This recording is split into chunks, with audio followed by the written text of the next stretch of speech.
शिक्षक श्रीजुक्त तारिणी प्रसाद सर मोर बड़ भाई एवं ये स्कूल प्रधान शिक्षयित्री आज सभापति एवं स्कूल समस्त शिक्षक शिक्षयित्री सम्मानस्पद व्यक्ति मोर श्रद्धेय पिलाने आज मते प्रधान शिक्षयित्री मुख्य वक्ता कर डाक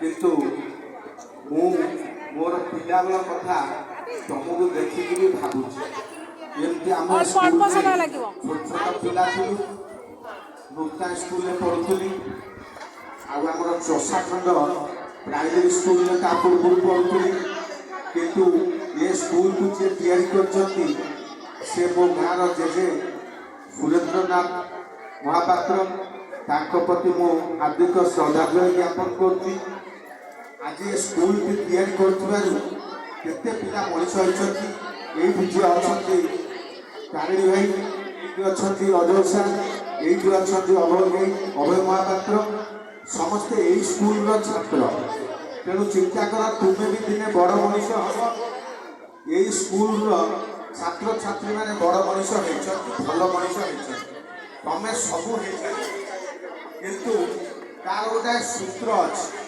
मुझे कौन हम पढ़ी शिक्षित हम पढ़ी साधु संत मुनि ऋषि कवि आउ प्रोफेसर आउ पुलिस डाक्टर इंजीनियर सबू हम किंतु तार मूल सूत्र अच्छी आम भल मनीष हवा जहाँ अजय भाई कहते आम भल मनीष हवा तार सूत्र गोटाए पिता माता गुरु देवता ब्राह्मण नीति पूजा करूँ यही 5 जन जदि यही 5 जन को तुम्हें भक्ति भाव रख तुम्हें जहाँ चाहिए ताहे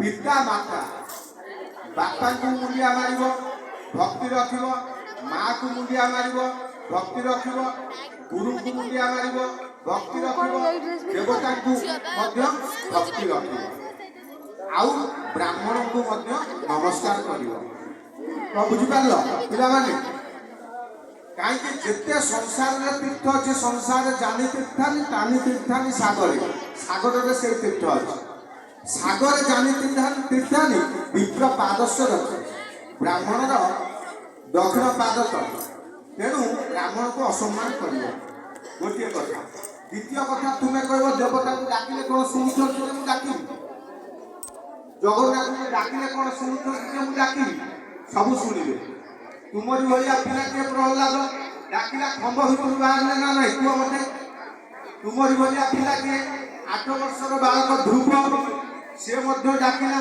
जगन्नाथ शुणिले ना ना शुणिले तारा करदे प्रहलाद कोले बसे चाकरी नृसिंह अवतार जानच ना ना सेमती तुम्हें जदि विद्यापति करी भक्ति कर तुमको से सेवक करदे तुमको जब तुम्हें जब बंधु महांती हो सांग हो बंधु महांती ताले से सेवक करके रखिबे अधिनायक करके रखिबे तुम्हें जब विश्वास दैतापति करदे से भक्ति रखिले देवता शुणे ना शुणे तुम्हें जो कौच मेट्रिक केमती फास्ट क्लास पाइब तुम्हें जा चाहिए आउ गोटे कथा पिता माता ये गोटे अभिनय करते माँ की अभिनय करता छोट झील अभिनय करता माँ भूमिका माँ बापा को आजिकल कई पचार ना पाठ पढ़ुं बड़ बड़ चाकरी कर फरेन में रोचे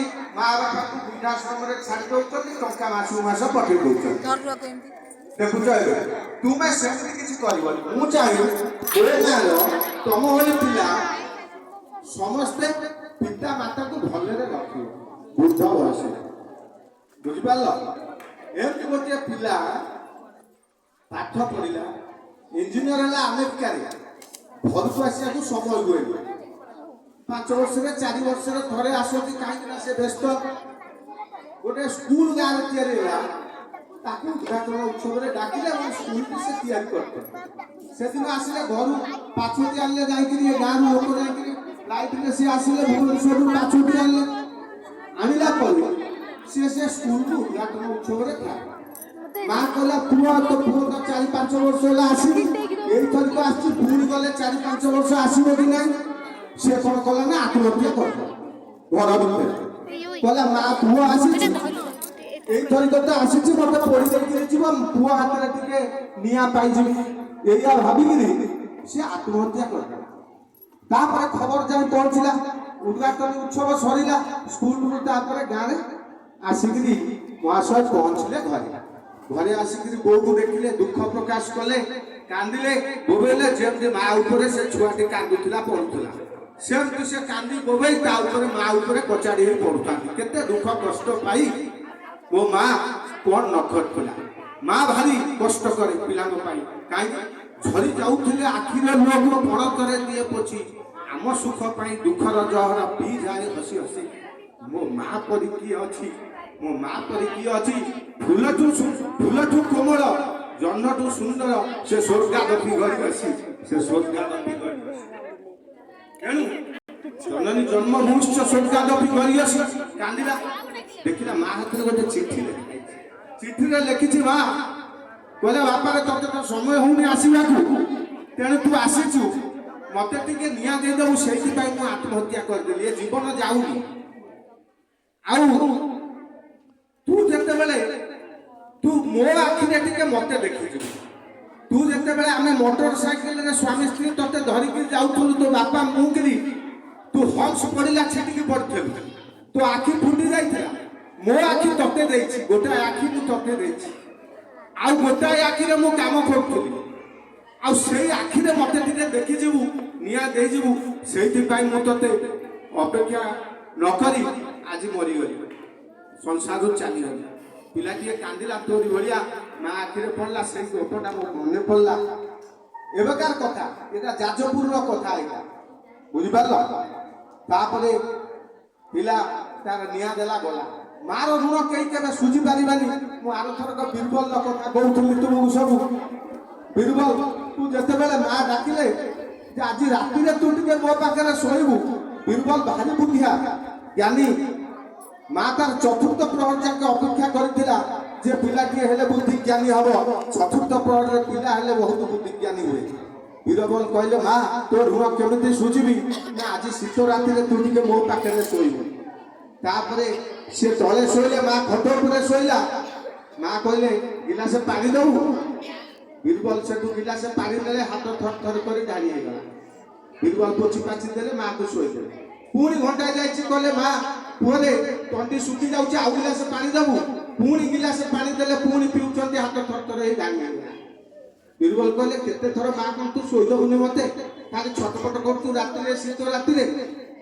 ମା କହିଲେ, ବାପାରେ ତୁ ଯେତେବେଳେ ଛୋଟ ଥିଲୁ, ଏ ରାତିରେ ତୁ 5 ଥର ମୁତୁଥିଲୁ, ମୁଁ ତ କୋଉନ ପ୍ରତିବାଦ କରୁନୁ, କିନ୍ତୁ 2 ଥର ପାଣି ଢାଳି ହେଇଗଲା ବୋଲି ମତେ କହୁଛୁ।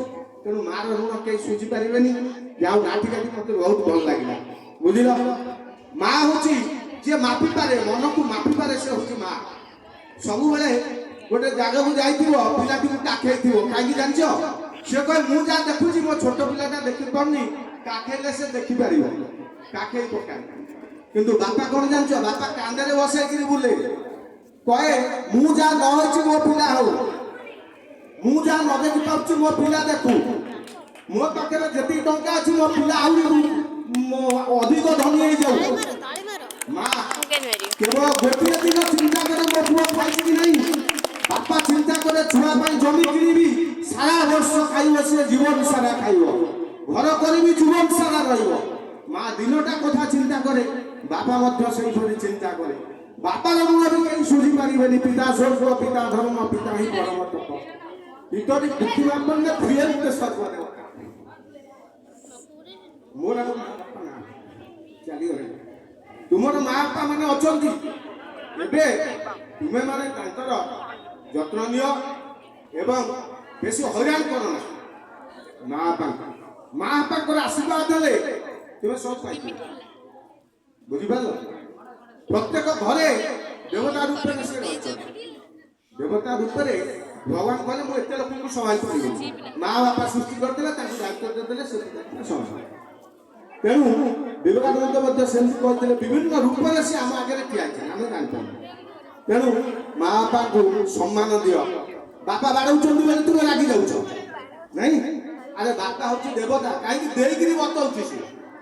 ବାପା ସବୁ କଥା ଦଉଛନ୍ତି, ଡ୍ରେସ୍ ଦଉଛନ୍ତି, ତମ ବହିପତ୍ର ଦଉଛନ୍ତି, ପଇସା ଦଉଛନ୍ତି, ଦେଇକିରି ବତା ହଉଛି ଦେବତା। ତେଣୁ ବତଉଛନ୍ତି ଏଇଟା ପଢ଼ରେ ସେଇଟା ପଢ଼ରେ, ତୁ ସ୍କୁଲ କାହିଁ ଯାଉନି, ବାଡ଼ଉଛନ୍ତି ନାଇଁ? ମାଡ଼ ମାରିଛି ଆକଟ କରନ୍ତି, ପଛରେ ଡାକନ୍ତି ଧନ, କୋଳରେ ବସାଇ ମୁଣ୍ଡକୁ ଆଉଁସି ଦିଅନ୍ତି ସେ ଦିବ୍ୟ ଜ୍ଞାନ। ବୁଝିପାରିଲ? ବାପା ହଉଛନ୍ତି ଏଇଭଳି ପ୍ରକାର ଚଳନ୍ତି ଦେବତା। ତେଣୁ ବାପା ମାଙ୍କୁ ଅସମ୍ମାନ କରିବନି, ବାପା ମାଙ୍କୁ ଅସମ୍ମାନ କରିବନି। ମୁଁ ଏତିକି କହିଲି, ଅଧିକ କଥା କିଛି କହିବନି। ଆଉ ଗୋଟିଏ କଥା ହେଲା ଗୁରୁ, ପିତା ମାତା ଗୁରୁ ଦେବତା ବ୍ରାହ୍ମଣ। ଗୁରୁକୁ ରମଣୀବନର ଗୁରୁ ହିଁ ସାକ୍ଷାତ ଈଶ୍ୱର। ଏଇ ଯୋଉ ଶିକ୍ଷୟିତ୍ରୀ ମାନେ ଶିକ୍ଷକ ମାନେ ଅଛନ୍ତି, ତୁ ତିଆରି କରୁଛ, ମାଟି ପିଣ୍ଡୁଳାକୁ ତିଆରି କରୁଛ।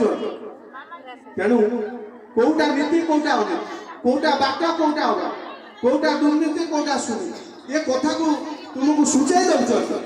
ସେ ଗୁରୁଙ୍କୁ ତୁମେ ସବୁବେଳେ ହୃଦୟ ଭିତରେ ରଖିବ, ସାଇତିକି ଭକ୍ତି କରିବ। ଗୁରୁ କିଛି ଆଶା କରେନି। ଏ ଗୀତଟା ବୋଲା ହଉଥିଲା, ମା ଖୋଜେ ମମତା, ମା କିଛି ଖୋଜେ, ମା ଖୋଜେନି ମମତା, ମା ଦିଏ ମମତା। ସମସ୍ତେ ଘରେ ଖାଇସାରିବେଣି, ତମେ ପଢୁଥିବ, ମା ଖାଇନଥିବ, ବାପା ଆଉ ଜେଜେମା ଜେଜେ ସବୁ ଖାଇସାରିବେଣି, ତମେ କହିବ ବୋଉ ଖାଉନ, ନା ନାଇଁ ମୋ ମତେ ଏଇନା ଭୋକ ହେଇନି, ମୁଁ ପାଟିରେ ପାନ ପୁରେଇଛି। ବୋଉ କହିବ ମୁଁ ପାଟିରେ ପାନ ପୁରେଇଛି, ତ ପାନଟା ସରିଯାଉ ଖାଇବି।